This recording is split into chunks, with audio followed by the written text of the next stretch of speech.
నేను వైఎస్ఆర్ కాంగ్రెస్ పార్టీలో రాష్ట్ర జనరల్ సెక్రటరీ. నా యొక్క బాధ్యత ఉంది కదా, ప్రజల తరపున పోరాటం చేసేటువంటి బాధ్యత ఉంది కదా. ప్రజలకు నువ్వు చేసేటువంటి మోసాలు చెప్పాలా, లేకుండా అంటే నువ్వు నిర్వహించినటువంటి కార్యక్రమాలు ఇవన్నీ నువ్వు చెప్పినావు, చేయాలని నీకు గుర్తు చెప్పాల్సినటువంటి పరిశ్రమ ఉన్నటువంటి స్థితిలో మేము ఉన్నాం కదా. మేము చెప్పే కార్యక్రమం చేస్తూ ఉంటే భరించలేక కొంతమంది మీద తప్పుడు కేసులు, కొంతమంది మీద లేనిపోని ఆరోపణలు. ఇటీవల నిన్నగాక నిన్ననో మననో అనుకుంటాను, నేను ఎక్కడో అవుట్ ఆఫ్ స్టేట్ ఉన్నా, మన ఎవరో ప్రెస్ మీట్ పెట్టారు. ఈ జిల్లాకు సంబంధించినటువంటి జిల్లా అధ్యక్షుడు మరియు మా పులివెందులలో ఉన్నటువంటి ఇన్ఛార్జ్ రవి, వీళ్ళిద్దరు కూర్చొని ప్రెస్ మీట్ పెట్టారు. ప్రెస్ మీట్ పెట్టి వీళ్ళు మాట్లాడుతుంటారు, మా లొకేషను ఏమన్నా అంటే తీవ్ర పరిణామాలు ఉంటాయి, చట్టపరమైన దాంతోపాటు ఇంకా తీవ్ర పరిణామాలు ఉంటాయని చెప్పి మాట్లాడినారు. ఇది చూసిన తర్వాత నాకు అప్పుడు కొంతమంది ఫోన్లు చేశారు, అన్న ఇటీవల కాలంలో నువ్వు ఏమైనా ప్రెస్ మీట్ పెట్టావా, ఈ 3-4 రోజుల్లో ఏమైనా ప్రెస్ మీట్ ఏమైనా పెట్టారా అని. లేదా నేను ఈ మధ్య ఎక్కడ లేదు, ఒకసారి సాక్షి డిబేట్లో ఐ థింక్ 10-12 రోజులు అయినట్టుంది, సాక్షి డిబేట్లో ఒకసారి పోయినా తప్పితే ఈ మధ్య పెట్టలేదన్న. ఇదేందన్నా వీళ్ళు దొంగలు పడిన నెల కుక్క మరిగినట్టు మరుగుతాండ్రా వీళ్ళు అన్నాడు.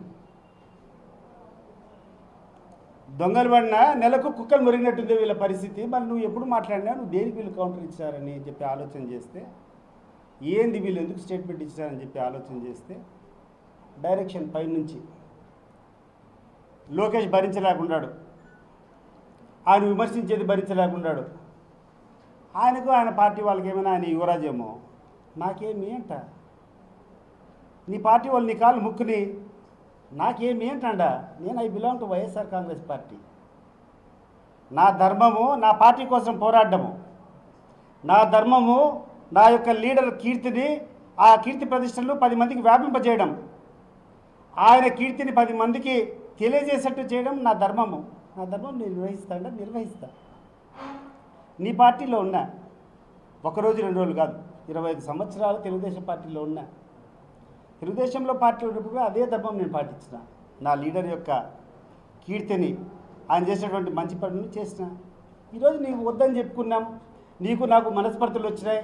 ఎందుకు మనస్పర్ధలు వచ్చాయో నీకు తెలుసు, అనేక సందర్భాల్లో నేను చెప్పినా దీని మీద. మళ్ళీ ఇప్పుడు I don't want to waste the time. నేను ఎందుకు బయటకు వచ్చినానో, నేను ఏం కథనో, అక్కడేటువంటి బీటెక్ రవి, అక్కడేటువంటి వాసు, రాంగోపాల్ కూడా ఇటీవల లేదు స్టేట్మెంట్. మీ అందరికీ తెలీదా? నేనే గుట్టు సప్పుడు కాకుండా లోపల కూర్చొని ఎవడికి తెలియకుండా పోయి లోపాయికారిగా నేను అండర్స్టాండ్ చేసుకోలేదే. రైట్ రాయల్గా కూర్చొని తెలుగుదేశం పార్టీతో నాతో పాటు సేల్ చేసే వాళ్ళకి అందరికీ నా ఇంటికి పిలిచి ఒక మీటింగ్ పెట్టుకొని వాళ్ళందరికీ నాకు జరిగినటువంటి పరిస్థితులు చెప్పి, ఈ పరిస్థితుల్లో నేను పోవాలనుకుంటాను, ఏమంటారు మీరంటే, ఒక్కరన్నా including BTech Ravi, including Vasu was also part. నేను చేసింది తప్పని చెప్పినావా? నేను పార్టీలోంచి బయటకు వచ్చింది 2020 సంవత్సరంలో, అంటే ఇప్పటికి దాదాపు 5-5.5 సంవత్సరాల కింద నేను బయటకు వచ్చిన. ఆ రోజు నేను చేసింది తప్పు, నేను తీసుకున్న నిర్ణయం తప్పు నువ్వేమైనా చెప్పినావా రవి? నువ్వేమైనా చెప్పినావా వాసు? చెప్పు మరి. నేను చేసింటే ఆ రోజు కూర్చొని నీకు చెప్పిన వివరంగా ఎందుకు బయటికి పోవాల్సి వచ్చిందో, నువ్వు నా ఇంటికి వచ్చినప్పుడు వాసు నీకు చెప్పిన, ఈ కారణాలన్నీ ఇచ్చిన. ఈ కారణాల వల్ల పోతాడా నువ్వు పోయి చంద్రబాబు నాయుడు గారి దగ్గర తీసుకుని ఆయన దృష్టికి తీసుకుని పోయి నువ్వు సాటిస్ఫై అయితే చాలని చెప్పిన. నువ్వు సాటిస్ఫై అయ్యి ఆయన చేసేటువంటి దీని మీద నువ్వు సాటిస్ఫై అయితే చెప్పు, నేను వస్తాను అని చెప్పిన. నువ్వు ఎందుకు రాలేవాసు? ఈరోజు కూర్చొని అన్నిటికంటే నాకు బాధాకరమైనటువంటి విషయము, ఈరోజు ప్రెస్ మీట్ పెట్టాలనుకున్నాను కారణం ఏంటంటే, ఏది నువ్వు వార్నింగ్ ఇవ్వడము, ఏది ఎక్కడికి పోతాడము. మొన్న రమేష్ రెడ్డి మీద ఆర్డినరీ మా వైఎస్ఆర్ కాంగ్రెస్ పార్టీకి సంబంధించినటువంటి మా ప్రచారము ఏదైతే ఉందో, recalling of Chandrababu Naidu manifesto, Babu surety అంటే మోసం గ్యారెంటీ అనేటువంటి కార్యక్రమం చిన్నమణి మండలం జరిగింది. మామూలు అన్ని మీటింగ్ల ద్వారానే మా ధోరణి, మా యొక్క పార్టీ స్టాండు ఏ రకంగా చంద్రబాబు నాయుడు గారు మోసం చేశారో జనాన్ని చెప్పడం మా ధర్మం. మా లీడర్ రమేష్ రెడ్డి చెప్పినాడు ఆ మీటింగ్లో. ఎవరిని అశ్లీలంగా మాట్లాడినాడు, ఎవరిని అసందర్భంగా మాట్లాడినాడు, ఎవరిని దూషించినాడు, అడమ్మా మంత్రి పదవిలో ఉండేటువంటి వ్యక్తులు పోయి ఇండ్ల మీదకి నీ దగ్గర అధికారం ఉందని చెప్పి నీ దగ్గర 10 మంది తాగుడుబోతలు వేసుకొని ఇండ్ల మీదకి దాడి చేసేటువంటి సంస్కృతిని మన వదిలేయింది. నిన్న కూర్చొని మాట్లాడితే బీటెక్ రవి వాసు అంటాడు తీవ్ర పరిణామాలు. ఏందయ్యా తీవ్ర పరిణామాలు? ఏందో నువ్వు ఆ తీవ్ర పరిణామాలు చెప్పు. ఏం రవి, నీకు నాకు ఎన్నో సంవత్సరాల నుంచి అనుబంధం ఉంది, నువ్వు భయపడిస్తే భయపడతాను అనుకుంటాడవా? ఏందో నీ తీవ్ర పరిణామాలు చెప్పు నాకు. గుర్తు తెచ్చుకో. ఒక సభ్యంగా సంస్కారవంతంగా మాట్లాడాలని చెప్పి అడగడంలో తప్పు లేదు. అండ్ ఈ రోజుకి కూడా నేను చెప్తున్నా, నేను ఏ సందర్భంలో ఏ ప్రెస్ మీట్లో మాట్లాడినా, ఎక్కడ మాట్లాడినా చంద్రబాబు నాయుడు గారిని కాదు, లోకేష్ని కాదు, లేకపోతే పవన్ కళ్యాణ్ కాదు, ఒక సామాన్యమైనటువంటి ఒక సర్పంచ్ని కించపరిచిన, అశ్లీలంగా అసభ్యంగా మాట్లాడినా తప్పే. నేను అసభ్యంగా ఎవరి మీదైనా ప్రవర్తిస్తే, not the chief minister, even I'm responsible, ఒక కౌన్సిలర్ను, ఒక వార్డ్ మెంబర్ను కూడా నేను అగౌరవపరిచింటే నేను తప్పే. ఎవరిని తప్పు చేయాల్సినటువంటి అవసరం లేదు. నేను ఎవరిని ఎప్పుడు అగౌరవపరచలే. But at the same time మీకు గుర్తు చేస్తున్నా, నువ్వు ఏ రకమైనటువంటి భాష మాట్లాడతావో అదే రకమైనటువంటి భాషలో నా జవాబు ఉంటుంది. Come what may. కానీ నువ్వు ఏదో దౌర్జన్యం చేస్తామన్నట్టు ఏదో హెచ్చరిక చేసావు కదా, కానీ చెయ్యి. I'm waiting for that. ఏం చేస్తావు నువ్వు? నీ లోకేష్ తప్పు చేస్తే, నీ లోకేష్ గ్రామానికి వచ్చి ప్రతి జిల్లాకు వచ్చి నేను ఇచ్చినటువంటి హామీలు నేను అమలు చేయకుంటే నా కాలర్ పట్టుకో అని చెప్పి మాట్లాడినప్పుడు ఈరోజు గుర్తు చేసి ఎందుకు కాలర్ పట్టుకోకూడదు అడుగుతా నేను. అది నా రైట్. దాన్ని నీకు గుర్తు చేస్తే నేను లోకేష్ అని అన్నట్ట. నువ్వు కూర్చొని నీ లోకేష్ కూర్చొని రకరకాలుగా మాట్లాడితే మా లీడర్ను, అది కరెక్టా? అదే స్వరంలో నేను మాట్లాడి దానికి కౌంటర్ ఇస్తే తప్ప? ఏం లోకేష్, ఏమనుకుంటున్నాను నువ్వు ఇక్కడ కూర్చొని ఇక్కడ ఉన్నటువంటి లీడర్లను రెచ్చగొట్టి మా మీదకి పంపించాలనుకుంటాడు? పంపించాయా? పంపించు. మన రమేష్ రెడ్డి మీదకి పంపించా, ఈరోజు ప్రెస్ మీట్ పెడుతున్నా, పంపిస్తే పంపించు. బట్ గుర్తుపెట్టుకో, ఈ యొక్క దేశము, ఈ ప్రపంచము దౌర్జన్యతో, హింసతో ముందరికి పోదు. దౌర్జన్యవాదులు, దౌర్జన్యం చేసేటువంటి వాళ్ళంతా మట్టి గరిచేటువంటి వాళ్ళే. గుర్తు చేస్తున్నా, ఒకసారి చరిత్ర చూసుకో. హిట్లర్ కూడా అతనికి అధికారం ఉందని చెప్పి అధికార దుర్వినియోగం చేశాడు. హిట్లర్ పరిస్థితి ఏమైంది? సద్దాం హుసేన్ పరిస్థితి ఏమైంది? రకరకాల ఆఫ్రికన్ కంట్రీస్లో ఎంతోమంది నియంత్రణలు వచ్చారు, వాళ్ళ పరిస్థితులంతా ఏమైనాయి?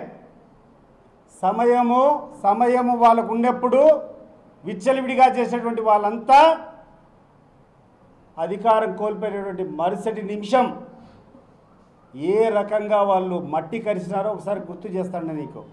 నువ్వేమో అతీతుని కాదు, నువ్వేం కొత్త కాదు.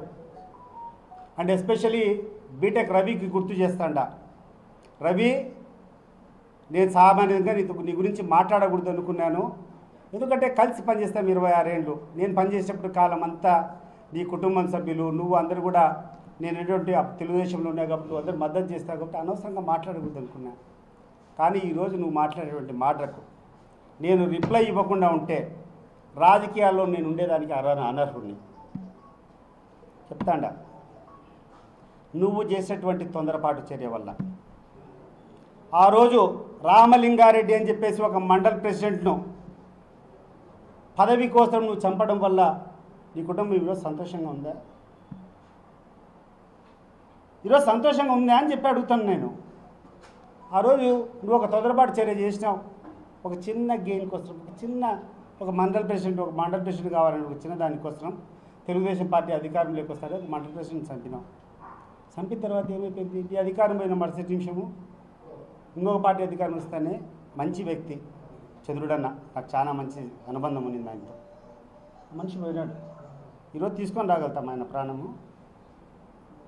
ఈరోజు తీసుకొని రాగలుగుతాం ఆయన ప్రాణము అని చెప్పి నేను అడుగుతున్నా. నువ్వు ఏమైనా తొందరపాటు చేస్తే ఇక్కడే మళ్ళీ రిటాలియేషన్ ఉండదు అనుకుంటాండవా? ఒకవేళ ఈరోజు మా దగ్గర పోలీస్ ప్రొటెక్షన్ లేదు కాబట్టి మేము ఊరికి సింపుల్గా తిరుగుతున్నాం కాబట్టి వచ్చి చేయొచ్చేమో, చేయి. But can you escape the future? భవిష్యత్తు నువ్వు తప్పించుకోగలుగుతావా? అండ్ గుర్తుపెట్టుకో, నీ మీద నాకు ఎటువంటిది లేదు. వాసు నీ మీద కూడా లేదు, ఎందుకంటే మీరు ఇచ్చింది కాదు. నీకు పైన ఉండేవాడు, నీకు పైన ఉండేటువంటి నీ లోకేష్ ఇచ్చినటువంటి ఆర్డర్ నువ్వు అమలు చేస్తాడు. నువ్వే కాదు, ఇంకా కొంతమందికి చెప్తాను మాట్లాడమని. నేను చెప్తున్నాను లోకేష్, ఏమి ఇక్కడ జరిగినా అంతిమ బాధ ఇక్కడటువంటి ప్రతి బాధితుడిని ఈరోజు నువ్వు రెచ్చగొట్టేటువంటి విష సంస్కారం రేపు నీకు నీ కుటుంబానికే చుట్టుకుంటుంది. గుర్తు చేసుకో. లేనిపోని అల్లకలో సృష్టిస్తున్నావిడా, గుండెల్లోంచి వచ్చేటువంటి మాట నేను చెప్తున్నా. ఇక్కడ అందరూ ప్రశాంతంగా ఉన్నారు. నువ్వు మాట్లాడుతున్నావు, మేము మాట్లాడుతున్నాం. నువ్వు ఫెయిల్ అయినావు, మా రెస్పాన్సిబిలిటీ మేము చెప్తున్నాం. రాజకీయం నువ్వు చేస్తున్నావు, నేను చేస్తాను. నాకు హక్కు లేదా? నాకు హక్కు లేదా రాజకీయం చేసేదానికి? నాకు నోరు లేదా? లేకుంటే నేను ఈ దేశంలో నాకు ఆ స్వేచ్ఛ లేదా నువ్వు చేసేటువంటి తప్పులు ఎండగట్టడానికి? నీ తప్పులు ఎండగడితే నువ్వు కూర్చొని మీ వాళ్ళని కూర్చొని ఫిజికల్గా దాడి చేయమని చెప్తావా? ఫిజికల్గా బెదిరించమని చెప్తావా? ఎవడు భయపడతాడా? ఎవడు భయపడతాడు? ఒక్కటి గుర్తుపెట్టుకో, సావేనా ముందరికి వస్తే, సావేనా ఎదురుగా వస్తే మీసం మీద నా చెయ్యి ఉంటుంది, నా ముఖం మీద చిరునవ్వు ఉంటుంది. గుర్తుపెట్టుకో. బట్ ఆ తరువాత నీకు నీ కుటుంబానికి నిద్రలేని రాత్రులు ఉంటాయి. ఒక్కరోజు నిద్రపోలేవు, గుర్తుపెట్టుకో. అండ్ ఎవరికి నువ్వు రెచ్చగొట్టిన దారి చేసినా కూడా responsibility is yours. Don't try to escape, you cannot escape. తమాషలు పడతాడు ఏమన్నా? ఇక్కడ కూర్చొని రెచ్చగొడతావా మా వాళ్ళనే? ఈరోజు మా కులస్తులే కూర్చొని మా మీదకి రెచ్చగొడతావా నువ్వు? ఏ ధైర్యంతో నువ్వు రెచ్చగొడతాడో? ఎవడో నీ ప్రాపకం కోసం వచ్చినాడని చెప్పి నీ దగ్గర 4 రోజులు ఏదైనా చిన్న చిన్న పనులు ఉంటాయని చేసుకోవాలి వస్తే నువ్వు ఫిజికల్గా మాట్లాడమని చెప్పి మాట్లాడతావా? చెయ్యి. ఫిజికల్గా నేను మాట్లాడినా రేపు దౌర్జన్యం చేస్తాను, ఇప్పుడు మాట్లాడతాను నీతో.